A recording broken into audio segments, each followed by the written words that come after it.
na may kaba sa dibdib. Hindi ko alam kung saan ako lulugar, kung pwede ba akong pumasok sa kwento nyo. May dala akong past, may mga kulang. Akala ko kailangan kong patunayan lahat, pero you welcome me with open arms. Parang matagal na kong kilala. Hindi nyo tinanong kung anong mali sa'kin, mas pinili nyo makita kung sino ako ngayon. Sa simpleng kumain ka na ba? At ingat ka palagi. Noon ko naramdaman na may pamilya palang handang tumanggap sa'kin. Salamat sa inyo sa pagtanggap nyo sa'kin ang buo. Kahit hindi nyo ako kadugo, you treated me like your own. Salamat sa inyo sa pagmamahal na walang kondisyon, at higit sa lahat sa pagpapalaki ng taong minahal ko ngayon.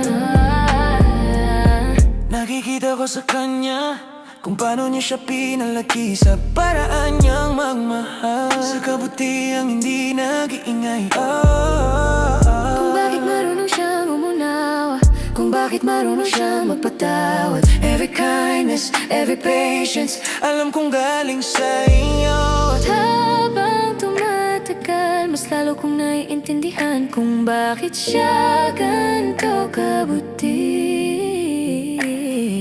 Hindi lang siya ang minahal niyo, Pati ako, isinama niyo sa dasal niyo. sa mundong mabilis manghusga, kayo yung tahimik na kumampi sa'kin.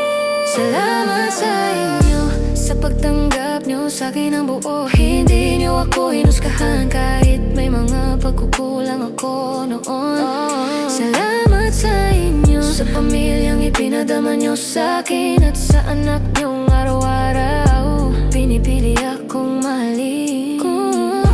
Kung may pagkakataong mag-alinlangan ako, kayong paalala na may mabuti pa ring tao. Kung may takot man akong harapin ang bukas, Iniisip kong pinalaki niyo siya ng may respeto at malasakit. at kung balang araw magtayo kami ng sarili naming mundo, iyan ang baon naming aral mula sa inyo. Magmahal ng tahimik pero totoo. Salamat sa inyo, hindi sapat ang salitang to Para suklian ang kabutihang ipinagkita nyo. pero dadaling ko to habang Buhay buhay, sa inyo, sa tiwalang ipinakaloob niyo sa'kin, at sa pagpapalaki ng taong